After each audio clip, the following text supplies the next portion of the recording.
Hello everyone, welcome to my channel Beyond the Sewing Room. I'm Diane. So today I'm going to share with you a little sew along with me. So I've made this pattern before and it's McCalls 8070. Now I've made the version with the hood a couple of times now and it's got a deep pocket on the front, but today I'm going to be making this version here.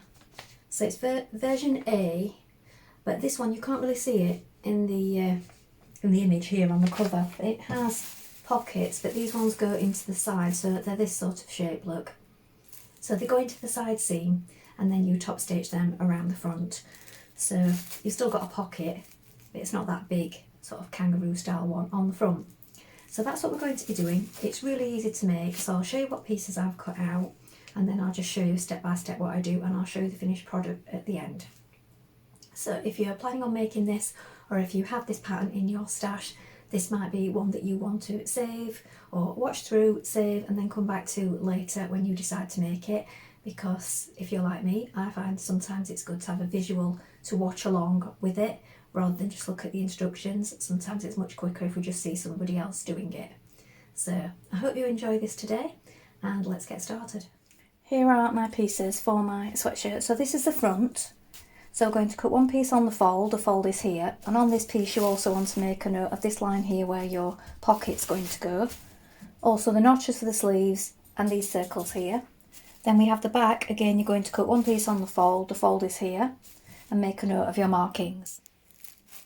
Here is the sleeve piece for A, B, C and D.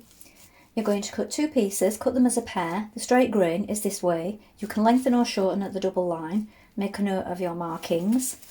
And for the sleeve you also have a cuff piece like this, so you're going to cut two pieces, make a note of the fold line and the notches. Then we have the pocket pieces, we're going to cut two of those as a pair, note the notches. And we have the neckband, you're going to cut one on the fold. So the fold is here, this is going to be the centre back seam. Make a note of this fold line and also these triangles here and here, and these notches. And then this piece is the bottom band. Somehow I've lost my bottom band piece, but I know how deep it needs to be and I know how wide it needs to be. I've measured it around myself just to check. So you will have the bottom band piece as well in your pattern. You're going to cut one on the fold like this, and again make a note of the fold line. Now before you begin sewing you want to make sure that you've got a stretch needle on or a ballpoint needle. So stretch or ballpoint. Mine is a size 80 ballpoint needle because we're working on a stretch fabric. And then also you need to use a stretch stitch. Now if you're uncertain about this, just use a zigzag stitch, make it a narrow zigzag and also make it a small stitch. Test it on a piece of scrap before you get started, and then that will make sure that your stitches don't snap when you're sewing. So I've used a zigzag stitch plenty for this kind of fabric and it is absolutely fine. So just play around with the length and the width before we begin. Now you can overlock this after we've finished, but don't worry if you haven't got an overlocker. Most of these knit kind of fabrics or jersey or sweatshirting don't fray, but if you want you can use a zigzag stitch to finish off your seam edges. So first of all, before I start sewing my pockets on, I'm just going to edge finish around this outer edge. Again, you don't have to do this, I'm just going to do that on mine with an overlocker. Right, first of all you're going to take your front piece and you have your markings for your pocket, so I've placed a pin here and here. We're going to fold this back and make a little hem. Just here, this is where our pocket will be. So you can do a tiny double fold if you wish, or you could overlock it or edge finish it and fold it back, so that's up to you. But just hem this on both sides now.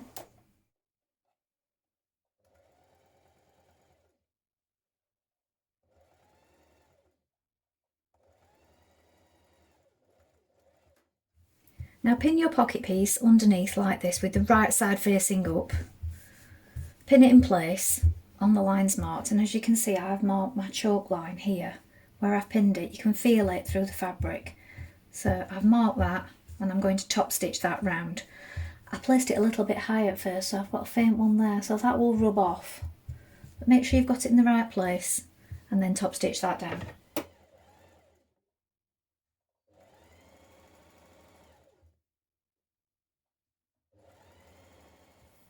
Now pin your shoulder seams, so place your back on your front, right side's facing, pin the shoulder seam. We're going to stitch that with a 1.5 centimetre seam, then you can either leave it raw or you can edge finish it. And then we're also going to pin down the sides. Now when you pin down the sides, you want to make sure that you really catch in this point here where you've got your pocket meeting the side. So really back tack at that point and then skip over that opening and then push that pocket out of the way while you stitch these two side pieces together. And again, back tack really well at this point down to the bottom.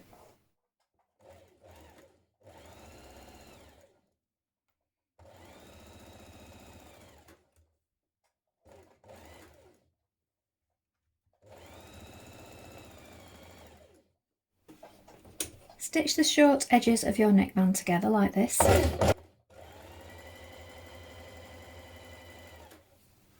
Then turn it the right way.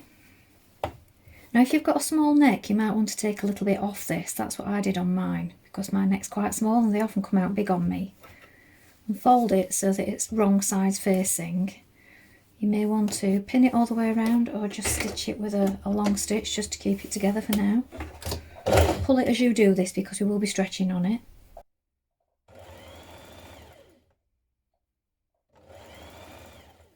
Pin your neckband to your collar, or to your neck opening rather.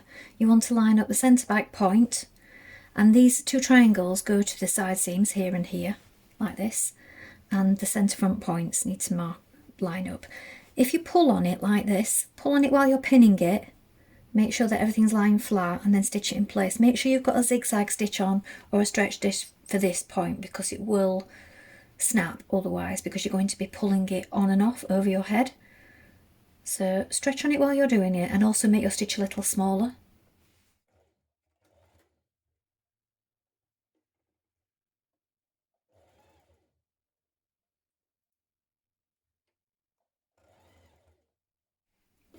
Now you can stitch around the neckband on the outside to keep it flat, so press it down, edge finish it if you want. You can leave it raw of course if you like, and then just stitch a few millimetres from the seam on the outside. That'll just keep that seam line flat. So the sleeve seams. Now to put your sleeve in, turn your sweatshirt the wrong way around and turn your sleeve the right way round. Pop it in the hole. Line up your underarm seams. And your two notches on one side, so two notches on the top and two notches on the sleeve, and one on the other, and then the centre top point of the sleeve, this one, with the shoulder seam. Stretch the sleeve to it, finish pinning the rest of the way around, and stitch it in place.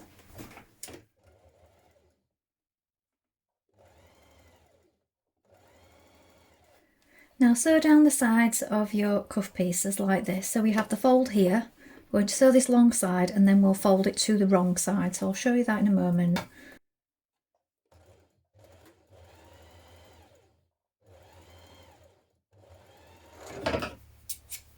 Now I've actually measured mine with my wrist and I took a little bit extra off there because it would have come out too big for me. They are stretchy. Turn it the right way like this so that you've got wrong sides facing. And again you can sort of tack round the top to keep those edges together before applying it to the sleeve. Slip the cuff piece over your sleeve like this, so we've got right sides facing right sides, whichever way you put it, it will be anyway. You need to make sure you line up that underarm seam with the seam here. Stretch it to it, you can find the central point of both, so fold them both in half and then match that notch there and then stitch it to it. And when you turn it through it'll look like this. Now do the same with the bottom band of the shirt, so bring the short edges together and match the notches.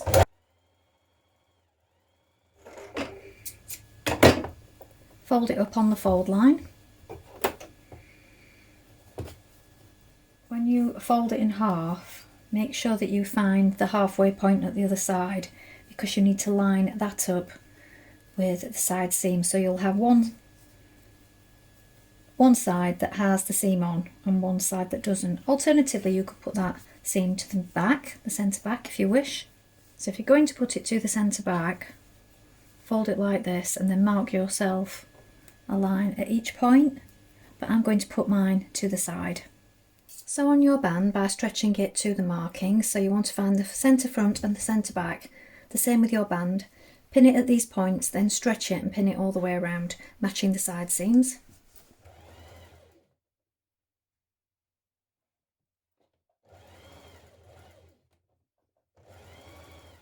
Here is the sweatshirt finished. I will insert some photographs of it on.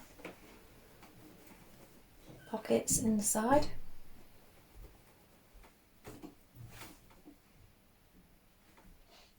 Well, I hope you enjoyed that and found that useful. I do find that this particular sweatshirt pattern comes out a little bit on the large size, even if you do the small sizing. So that's just me. So you may wish to do a toile before you begin, or maybe just compare pattern pieces against something that you already own that fits you well. I always find that's a good method. So I did actually take a little bit in at the sides, and I did try the sleeve length against my arm before I added the cuff, so that's just another thing to check on while you're making it. That's all from me for today, but I hope to be back soon with more sewing inspiration for you. Thank you so much for watching. Bye for now.